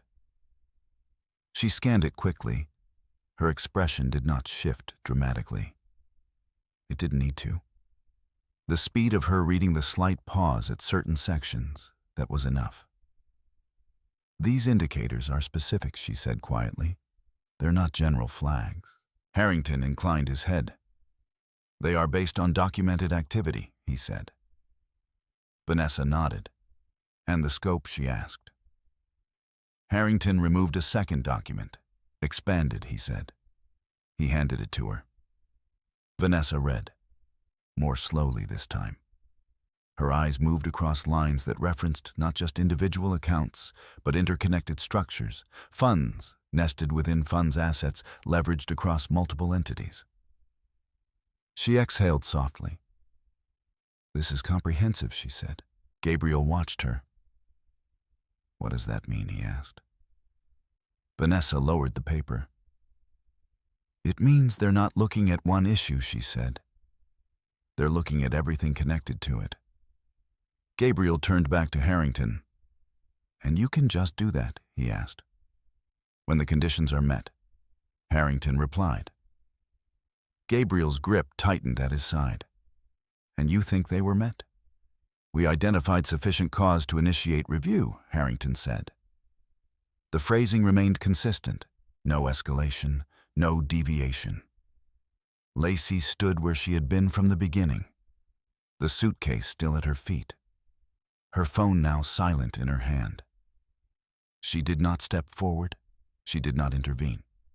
She observed. Gabriel looked at her again. You saw this before tonight, he said. Lacey nodded once. I reviewed the preliminary documentation, she said. When he asked. This afternoon, she replied. Gabriel exhaled. And you didn't tell me. Lacey held his gaze. You were occupied, she said. The answer was not dismissive. It was factual. Gabriel looked away. For a moment his attention returned to the house. The door still open. The interior still lit. But the space no longer felt anchored to him in the same way. Harrington spoke again. There are additional materials, he said. He removed a third document. Bank records, he explained. Gabriel took them without hesitation this time. The pages were dense. Transaction histories, dates, amounts, account numbers partially obscured but recognizable. He scanned the first section quickly, then slowed. These transfers, he said. They correspond to your investment activity, Harrington said. Gabriel nodded. I know what they are. He turned the page. A second column appeared. Parallel entries, matched dates, matched amounts. but different account identifiers. "What is this?" he asked. "Source mapping," Harrington replied. Gabriel's eyes moved back and forth between the columns. Movement, origin, movement, origin. The pattern began to form. "These accounts," he said slowly, "they're not mine. They are linked to the trust," Harrington said. Gabriel looked up. "You're saying these funds came from the trust. They were routed through trust-backed structures," Harrington clarified. Gabriel exhaled. "That's not the same thing." "No," Harrington agreed. "But it is related." Vanessa stepped closer again. "Let me see that," she said. Gabriel handed her the pages. She studied them carefully. Her expression tightened, not dramatically, but enough. "This isn't indirect," she said. "This is layered." Gabriel frowned. "What's the difference?" Vanessa looked at him. "Indirect means distant," she said. "Layered means connected through structure." Gabriel's jaw tightened. "And that matters." "Yes," she said. "It defines responsibility." The word settled heavily. Responsibility. Not ownership, not control. Responsibility. Gabriel looked back at the pages. "And what are you saying I'm responsible for?" he asked. Harrington answered, "For ensuring that all associated activity complies with the conditions under which those assets were made available," he said. Gabriel shook his head. "I didn't even know they were part of it," he said. Harrington did not challenge the statement. "Awareness is not a requirement for compliance," he said. The sentence landed quietly, but completely. Gabriel looked at Lacey again. For the first time, there was something approaching understanding, not of the structure, not fully, but of the position he now occupied within it. "You tracked all of this," he said. Lacey did not deny it. "I maintained records," she said. Why the question came without accusation this time? Only need. Lacey considered it, then answered. "Because the structure required it," she said. The answer aligned with everything else. No emotion, no retaliation, only adherence. Gabriel exhaled slowly. The documents in his hands no longer felt like explanations. They felt like confirmations. Vanessa stepped back again, returning to her earlier position near the doorway. Her role had shifted entirely. She was no longer advising, no longer aligning, only observing. Harrington closed the folder. "There is one final item for tonight," he said. Gabriel looked up. "What now?" Harrington met his gaze. "Formal acknowledgement," he said. The phrase carried weight. More than the documents, more than the explanations. "What does that involve?" Gabriel asked. Harrington's answer was precise. "It involves recognizing receipt of the materials," he said, "and confirming your participation in the review process." Gabriel nodded slowly. "And if I don't?" Harrington did not pause. "Then the process continues without your acknowledgement," he said. The answer was simple. Unavoidable. Gabriel looked at the papers again, then at the house, then at Lacey. For a moment, nothing moved. Nothing needed to. Because the moment had already moved past decision and into consequence. The word acknowledgement did not sound heavy. It did not carry the sharpness of accusation or the finality of judgment. It was procedural, administrative. Something that under different circumstances would have been signed without thought and filed without memory. Tonight, it was something else. Gabriel Cole held the documents without looking at them, not because he refused to read them, but because he already understood what they represented. Not in full detail, not in complete clarity, but in consequence. "If I sign this," he said slowly, "I'm agreeing with what you're claiming." Harrington did not correct him immediately. "You are acknowledging receipt," he said, "and confirming your participation in the review process. That's not the same thing, Gabriel replied. No, Harrington agreed. It is not. The distinction remained, but it did not resolve the question. Gabriel looked at Lacey. You knew this would come down to this, he said. Lacey met his gaze. I knew the process would require confirmation, she said. Gabriel exhaled. And you're okay with that? Lacey did not answer immediately. The air had settled completely now. The rain had left no trace except the faint sheen on the pavement. The streetlights reflected cleanly across the surface, uninterrupted by movement. When she spoke, her voice was steady. I'm not opposing it, she said. The answer was exact. Not approval, not encouragement, absence of resistance. Gabriel nodded slowly. Behind him, the house remained open. But no one stood inside. The space had become a background element, visible but no longer central. Vanessa Clark shifted her position near the doorway, her attention still fixed on the documents, the sequence, the structure unfolding in front of her. You should sign it, she said. Gabriel turned to her. That's your advice, he asked. Vanessa held his gaze. It's not advice, she said. It's recognition. The phrasing aligned with everything else. Recognition, acknowledgement, participation. There were no dramatic terms, only procedural ones. Gabriel looked back at the papers. What happens after I sign? He asked. Harrington answered without hesitation. The review proceeds with full cooperation, he said. Access is granted, records are verified, findings are documented. Gabriel nodded once. And if I don't cooperate? Harrington's expression did not change. Then the review proceeds with limited access, he said, which may result in provisional actions being implemented more quickly. The difference was subtle, but significant. Gabriel exhaled. So either way, this moves forward. Yes, Harrington said. The certainty in the answer removed any remaining ambiguity. Gabriel looked down at the signature line. His name was already printed. Clear, formal, unavoidable. For a moment, he did not move. Not out of hesitation, but out of recognition. This was not a decision point. It was a confirmation of something already set in motion. He reached into his jacket pocket and removed a pen. The motion was simple, familiar. He had signed documents like this countless times before contracts, agreements, approvals. Each one part of a process he believed he understood. This time, the understanding was different. He signed. The ink settled into the paper without resistance. Harrington accepted the document with a slight nod. Thank you, he said. The words were not formal gratitude.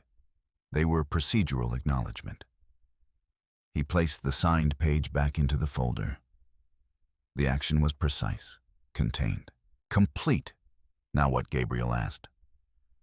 Harrington adjusted the document slightly. Now we proceed with notification, he said. Notification of what relevant parties? Harrington replied.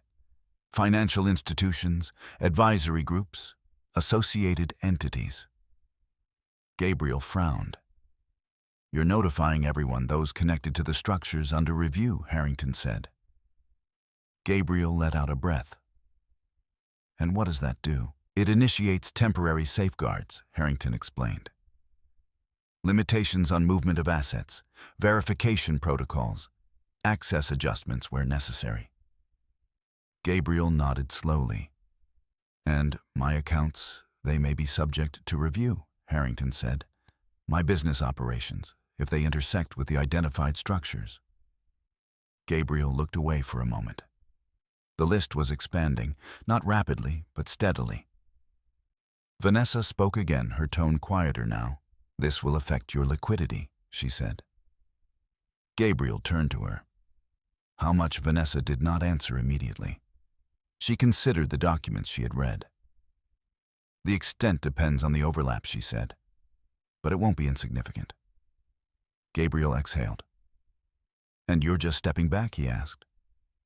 Vanessa met his gaze. "I'm adjusting my position," she said. The phrasing was careful, not abandonment, not support, adjustment. Gabriel nodded once. He understood. Not fully, but enough, Harrington continued. "There is one additional matter to address," he said. Gabriel looked at him. "What now?" Harrington glanced briefly at Lacey, then back at Gabriel. "Access to the property will be temporarily restructured," he said. The sentence landed without emphasis, but its meaning was immediate. Gabriel's expression tightened. "You're removing me," he said. Harrington did not frame it that way. "We are adjusting control during the review period," he said. Gabriel shook his head. "That's the same thing." Harrington did not argue. "The objective is to preserve asset integrity," he said. Gabriel exhaled sharply. "And where exactly am I supposed to go?" Harrington did not answer, because the question did not belong to him. Gabriel looked at Lacey. For the first time, the question shifted entirely. Not about documents, not about structures, about something more immediate. "You planned this," he said. Lacey did not respond immediately. The suitcase at her feet remained untouched. The house behind them remained open. The street remained silent. When she spoke, her voice carried the same calm it had from the beginning. "I prepared for it," she said. The distinction was deliberate. Gabriel nodded slowly. "And you're okay with me being removed from the house?" Lacey held his gaze. "I'm allowing the terms to be followed," she said. The answer did not change. It did not need to. Gabriel looked away. The moment stretched, not with tension, but with finality. Harrington closed the folder. "We will begin the next phase immediately," he said. The phrase marked a transition. Not dramatic, but definitive. Across the street, the neighbors remained still. They had not moved. They had not spoken. But the meaning of what they were witnessing had settled fully. This was no longer a situation. It was a sequence, and the sequence was continuing. Gabriel stood at the edge of it, not leading, not controlling, only moving with it. And as the first notifications began silent, digital, immediate, he understood something with clarity he had not reached before. Nothing that had happened tonight was sudden. Nothing was improvised. Everything had been in place long before he opened the door. Long before he spoke. Long before he decided. And now, all that remained was for the process to complete itself. The notifications did not make a sound. They moved silently across systems, across institutions, across layers of structure that did not require voices to function. Somewhere, servers registered changes. Access permissions shifted. Flags were placed beside accounts that had until tonight moved without interruption. On the street, nothing appeared to change. But the sequence had advanced. Lacey Ward stood where she had been from the beginning, the suitcase still positioned at her feet, her phone resting loosely in her hand. The screen remained dark now. She did not need to check it. The confirmations would come, but they would not alter what had already begun. Gabriel Cole stood 2 steps above her, still between the house and the street, though the position no longer held the meaning it once had. "Temporary," he said almost to himself. "You said temporary." Harrington inclined his head. Pending the outcome of the review, he confirmed. Gabriel nodded slowly. "And how long does that take?" "As long as necessary to ensure accuracy," Harrington replied. The answer was consistent, unchanging. Gabriel exhaled. Behind him, the open door framed the interior space, still lit, still intact, still arranged exactly as it had been earlier in the evening. Nothing inside had moved. Nothing had been touched. But the distance between him and that space had shifted. Vanessa Clark stepped away from the doorway, now her movement quiet, deliberate. She no longer stood within the threshold. She no longer occupied the space between inside and outside. She had repositioned entirely. "This is going to extend beyond tonight," she said. Gabriel looked at her. "I know," he replied. Her tone remained measured. "You should prepare for that," she added. Gabriel nodded once. "I am." The words came quickly. Too quickly. Vanessa did not challenge them. She simply observed. Harrington adjusted the folder in his hands. "We will need to coordinate access," he said. "There are certain materials within the residence that will require review." Gabriel's attention sharpened.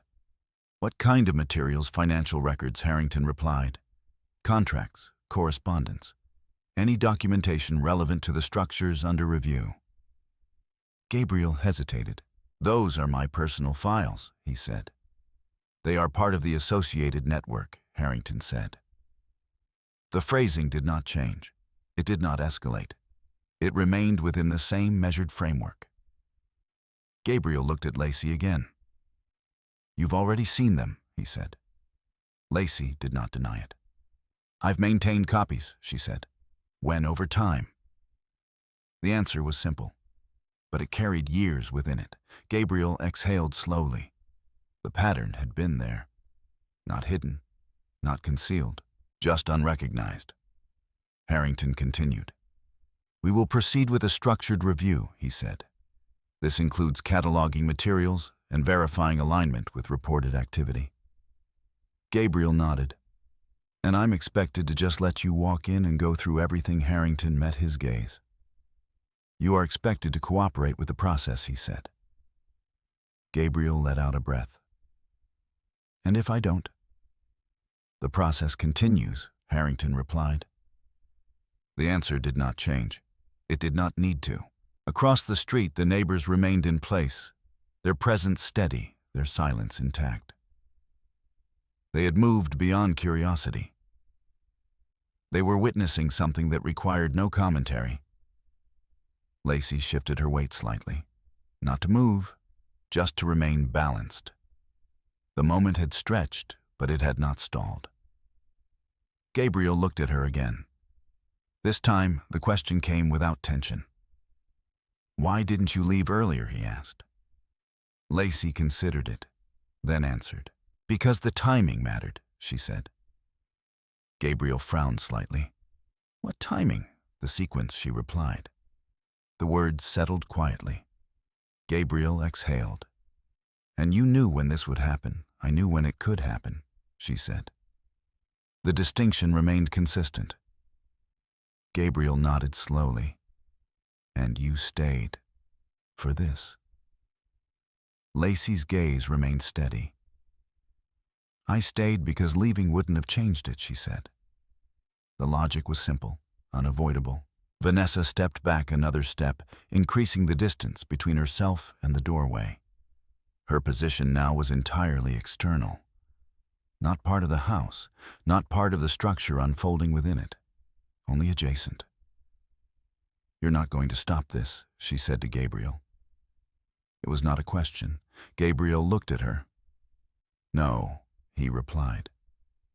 Vanessa nodded once. Then she looked at Lacey. There was no hostility in her expression. No alignment either. Only recognition. "You handled this carefully," she said. Lacey did not respond. She did not need to. Harrington spoke again. "We will begin with preliminary access tonight," he said. "A limited review of essential materials." Gabriel looked at the house. The door still open. The lights still on. Nothing had changed. And yet everything had. "How does that work?" he asked. Harrington answered. "We enter, we document, we secure what is necessary for further review," he said. Gabriel nodded. "And I'm present, if you choose to be," Harrington replied. The option existed, but it was not required. Gabriel looked at Lacey again. For the first time, there was no question in his expression, only a quiet realization. "You knew all of this," he said. Lacey held his gaze. "I understood the structure," she said. Gabriel exhaled. "And you let me?" think everything was mine. Lacey did not correct him. She did not agree. She simply said, "You believed what you were comfortable believing." The words settled with more weight than anything else that had been said. Not because they accused, but because they reflected. Gabriel looked away. The street remained still. The cars remained in place. The process continued. Harrington closed the folder once more. "We are ready to proceed," he said. The phrase marked another transition, not dramatic, but final. Gabriel stood at the threshold, the house behind him, the process before him. And for the first time, there was no uncertainty about which direction the sequence would move. It had already moved. It had been moving for years, quietly, precisely, waiting. Not for permission, not for recognition, but for alignment. And now that alignment had been reached, there was nothing left to delay it. The front door remained open. No one crossed it immediately. For a house that had always responded to Gabriel's decisions without delay, lights on doors, closed spaces arranged, the pause felt unfamiliar, not resistant, just no longer responsive. Charles Harrington did not hurry. He waited at the edge of the steps, the folder resting in his hands, his attention neither pressing forward nor pulling back. The men positioned near the vehicles remained exactly where they had been, their presence steady, unobtrusive, and deliberate. Lacey Ward did not move. The suitcase was still at her feet, its position unchanged since the moment Gabriel had set it there. The air had cooled slightly after the rain, but the street held its clarity. Every line, every reflection, every distance between people was visible without distortion. Gabriel looked from the open door to Harrington, then to Lacey. "What happens when you go inside?" he asked. Harrington answered without stepping forward. "We begin preliminary cataloging," he said. "Essential materials will be identified, documented, and secured for extended review." Gabriel nodded slowly. "And if something is missing," Harrington did not shift his tone. "Then the absence will be noted," he said. The answer carried no accusation, but it left no ambiguity. Gabriel exhaled. "This doesn't make sense," he said. "I haven't hidden anything." Harrington inclined his head. "Then the process will reflect that," he replied. Vanessa Clark stood several feet behind Gabriel, now no longer aligned with the doorway, no longer within the boundary of the house. She watched the exchange without interruption, her expression composed but distant. "You should let them proceed," she said quietly. Gabriel turned slightly toward her. "I am," he replied. The words came without resistance, because resistance no longer applied. He looked back at Lacey. For a moment there was nothing structured in his expression, no argument, no justification, no calculation. Only the presence of something that had not been there before. "Recognition? I didn't think you would—" He began, then stopped. The sentence did not complete itself. It didn't need to. Lacey met his gaze. "You didn't consider it," she said. Her voice was calm, not corrective, just precise. Gabriel nodded once. "No," he said, "I didn't." The admission did not carry weight the way it might have earlier. It did not shift the sequence. It did not change the structure already in place. But it existed. And that was enough. Across the street, the neighbors remained in place, their silence no longer tentative. They had adjusted to the moment, settled into it, accepted its pace. Harrington stepped forward. One step, not into the house yet, just onto the first level of the stone steps. "We are ready to begin," he said. The statement was not directed at Gabriel alone. It included the space itself. Gabriel looked back at the doorway. The interior lights illuminated the entry hall, the staircase beyond it, the surfaces he had moved through daily without pause. The house still looked the same, but it no longer responded the same. "Go ahead," he said. Harrington inclined his head. Then he moved. Not quickly, not slowly, just with intention. He passed Gabriel without contact, crossing the threshold into the house. Two of the men near the vehicles followed, each carrying a slim case. Their movements were quiet, coordinated without hesitation. The door remained open behind them. Gabriel did not follow immediately. He stood at the edge of the steps, looking into the space that had shifted without changing shape. Vanessa remained where she was. She did not step forward. She did not step back.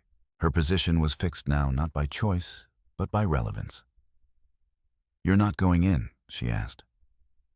Gabriel shook his head slightly. "Not yet," he said. Vanessa nodded. She understood. This was not hesitation. It was adjustment.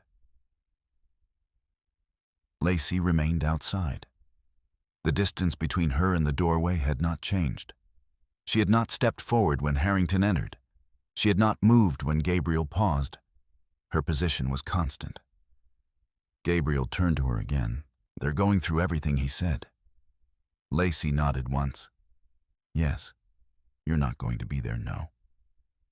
The answer was immediate. Gabriel frowned slightly. Why not? Lacey's gaze remained steady. "Because it doesn't require me," she said. The logic aligned with everything else. No excess, no insertion where it was not needed. Gabriel exhaled. And if they find something, Lacey did not respond right away. The question was not new. It had already been answered in structure, in documents, in process. But he had asked it now. So she answered. "They will document it," she said. "And then they will proceed accordingly." The phrasing mirrored Harrington's. Not intentionally, but consistently. Gabriel nodded slowly. He looked back at the house.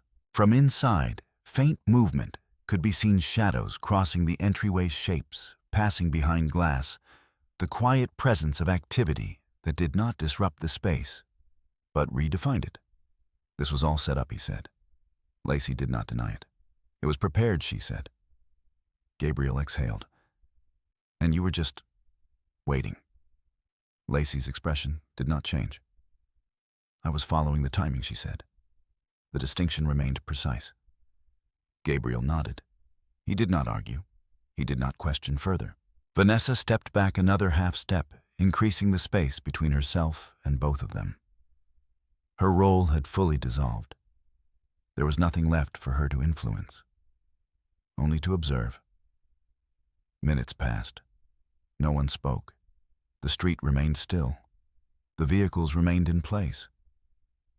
Inside the house, the process continued quiet, methodical, uninterrupted. Gabriel finally stepped down one more step, closing part of the distance between himself and Lacey. Not enough to stand beside her, but enough to acknowledge proximity. "I was wrong," he said. The words came without force, without defense. They existed in the space between them, unadorned. Lacey looked at him. She did not respond immediately, because the statement did not require correction, or confirmation, or acceptance. It simply existed. After a moment, she said, "You made a decision." The phrasing did not frame it as right or wrong, only as something that had been done. Gabriel nodded. Yes, the conversation did not continue. It did not need to, because what had been said was not part of the process. It was outside it, and the process was still moving. Inside the house, a figure appeared near the doorway, one of Harrington's associates. He paused just inside, then stepped out onto the threshold. "Mr. Harrington will need you shortly," he said to Gabriel. Gabriel looked at him. "For what? To confirm certain items," the man replied. Gabriel nodded once. "I'll be there." The man returned inside without further explanation. Gabriel looked at Lacey one more time. There was nothing left to ask, nothing left to clarify, because everything that mattered was already unfolding.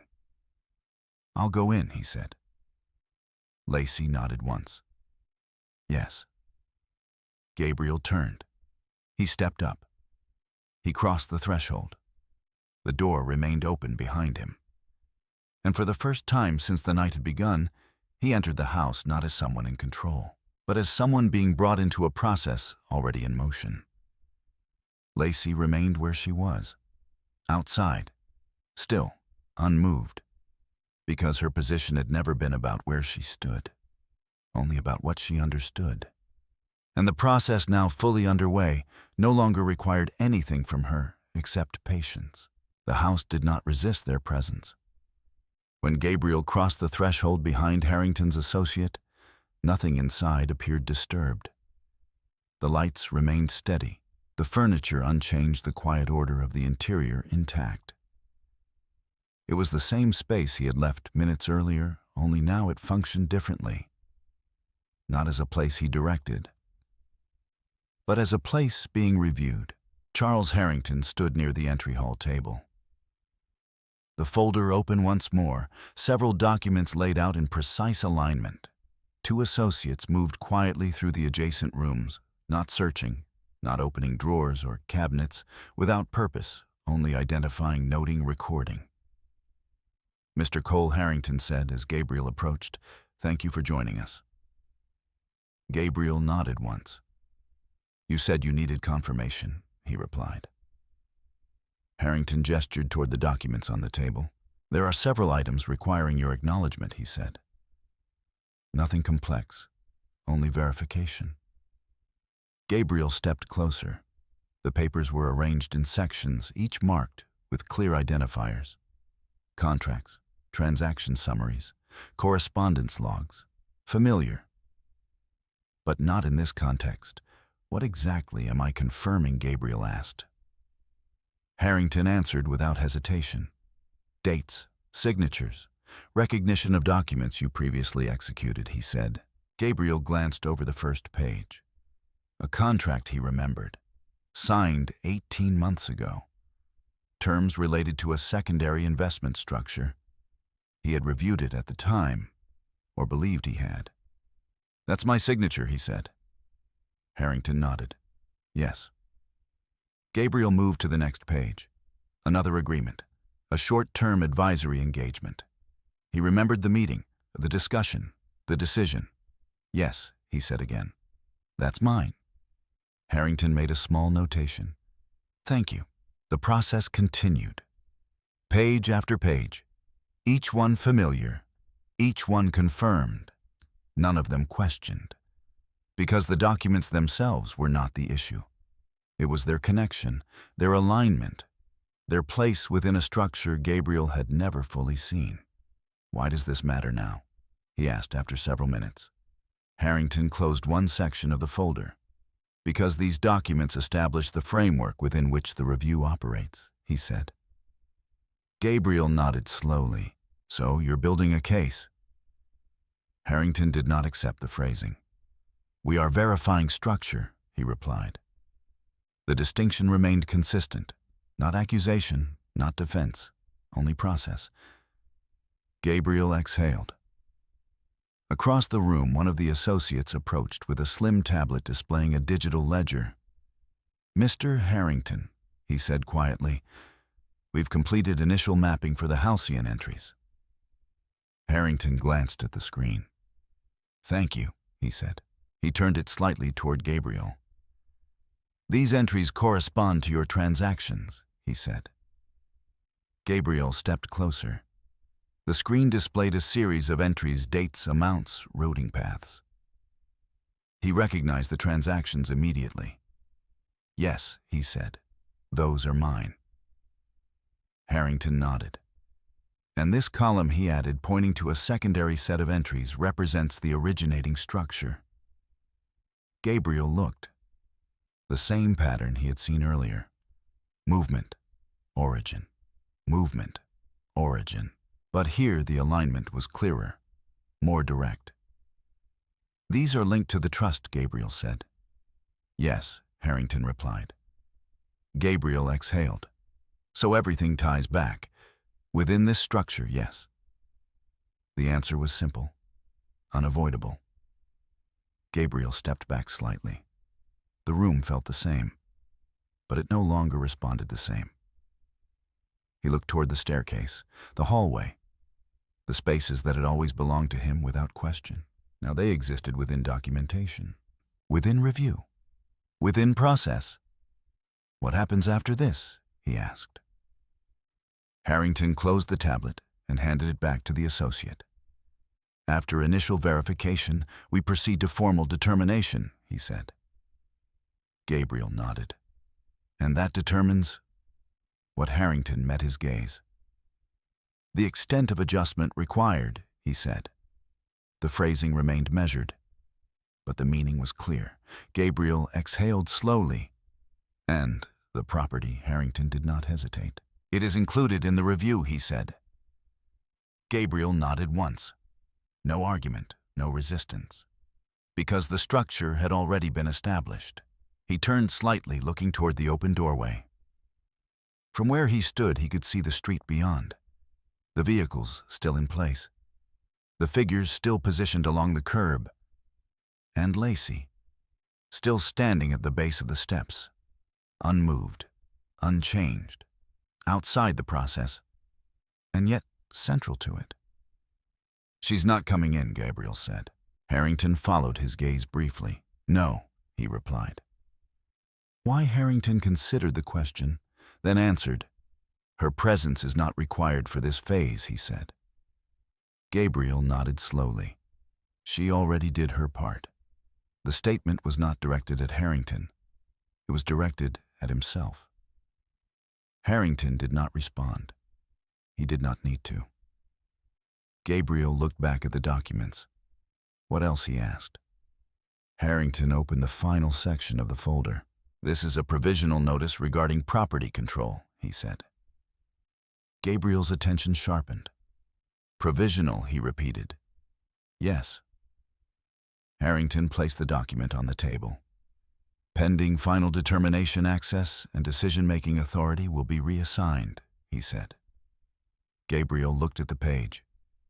His name appeared again, alongside terms he had not focused on before. Conditions, clauses, authority.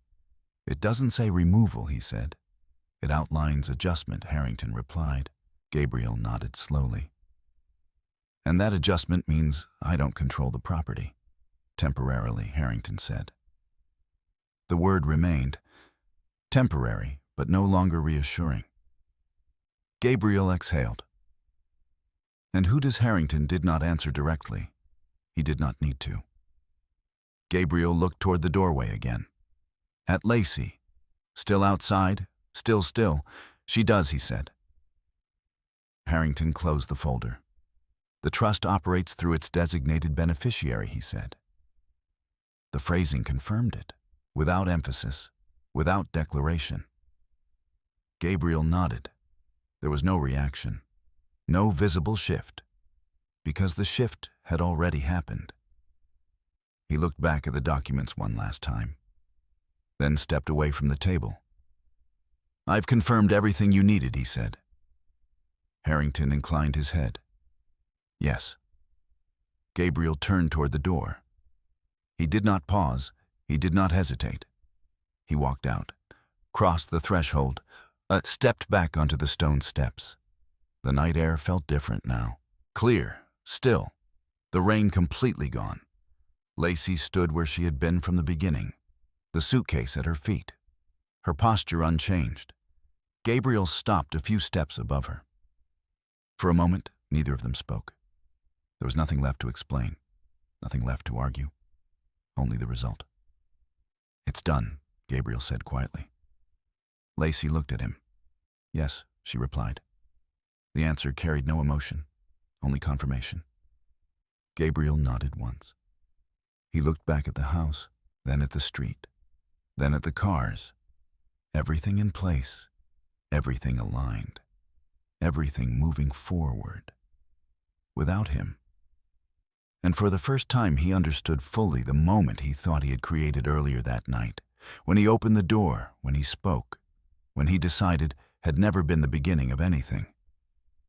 It had only been the point where everything already set in motion became visible. Lacey did not move, because she did not need to. The process was no longer inside the house. It had extended beyond it. And what remained was simply its completion. The street had returned to silence.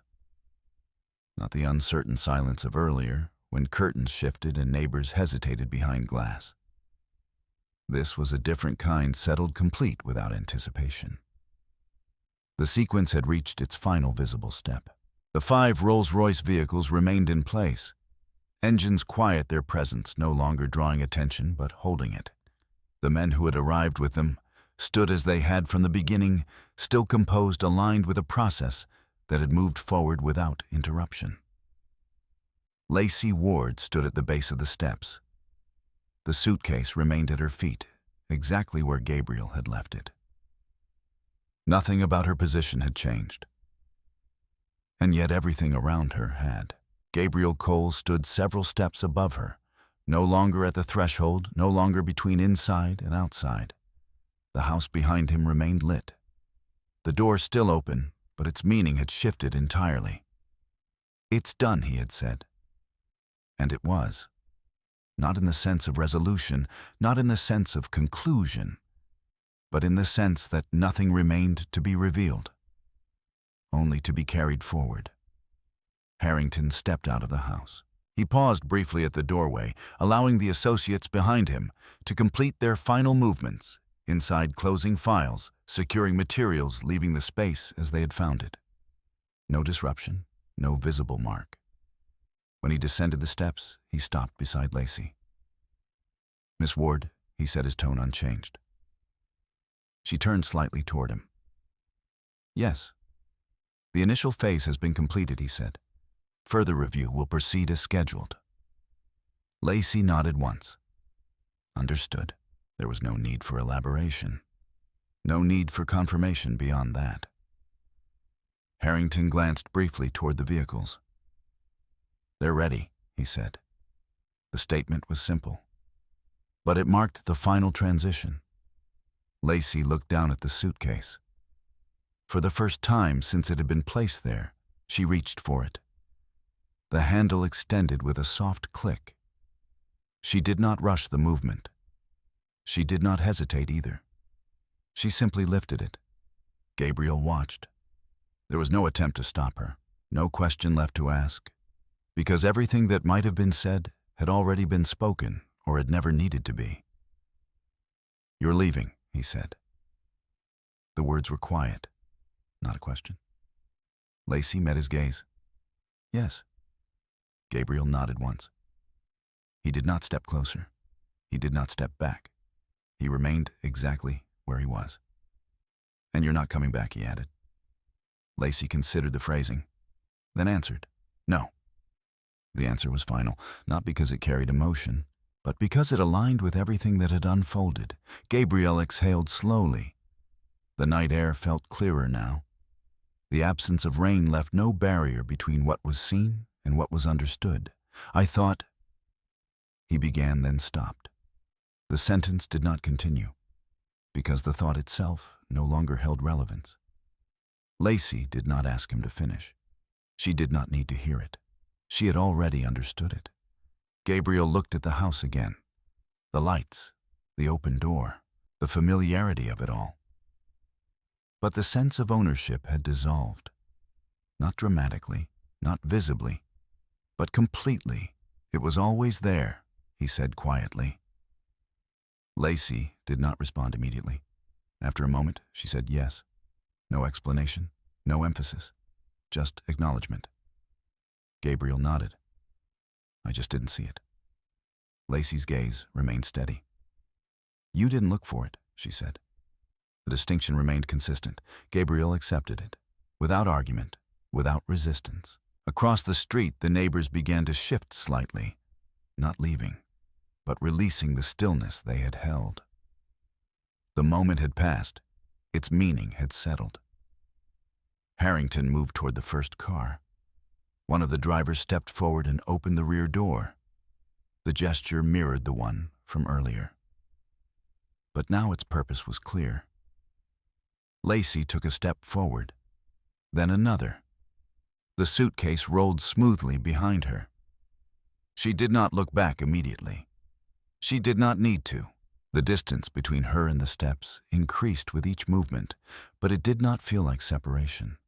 It felt like continuation. Gabriel remained where he was, watching.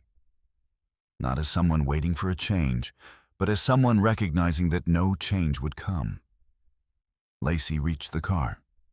She paused for a moment, not to hesitate, not to reconsider, only to align herself with the next step. Then she turned slightly, just enough to look back. Her gaze met Gabriel's one final time. There was no anger in it, no triumph, no satisfaction, only clarity, the kind that does not require explanation. Gabriel held that gaze for a moment, then nodded once. A small movement, but complete. Lacey inclined her head slightly in return. Then she turned away. She stepped into the car. The door closed quietly behind her. Harrington entered the front passenger seat. The driver moved to his position. One by one, the other vehicles adjusted. Engines started, not loudly, not abruptly, just enough to signal movement. The first car pulled away, then the second, then the third. The line reformed as it had arrived, precise, aligned, uninterrupted. Within moments, the street began to empty. The reflections on the pavement stretched and shifted, then faded as the vehicles moved beyond view. The neighbors returned to their homes. Doors closed, lights dimmed. The street resumed its usual stillness. Gabriel remained on the steps, alone now, the house behind him, the street before him. No movement, no sound, only the quiet presence of what remained. He looked down at the space where the suitcase had been, then at the road where the cars had disappeared, then back at the house. Nothing had changed. The door was still open, but it no longer invited. It no longer responded. It simply existed. Gabriel stepped down one step, then another, not toward the street, not toward the house, just moving, without direction. Because direction for the first time was no longer his to define. The night held in silence. And within that silence, the sequence completed itself. Not with noise, not with declaration, but with the kind of finality that required no explanation. Lacey had left. The process continued. And what remained was exactly what had always been there, waiting to be seen. In the end, nothing truly changed in a single moment. There was no sudden reversal, no dramatic collapse, no loud declaration of victory. What happened instead was quiet because of that moment. Lacey Ward did not blink by speaking loud. She did not reclaim anything through confrontation. She did not return humiliation with humiliation. What she did was something far less visible, far more. She understood the structure long before anyone else chose to see it. And she allowed it to unfold. There is a kind of strength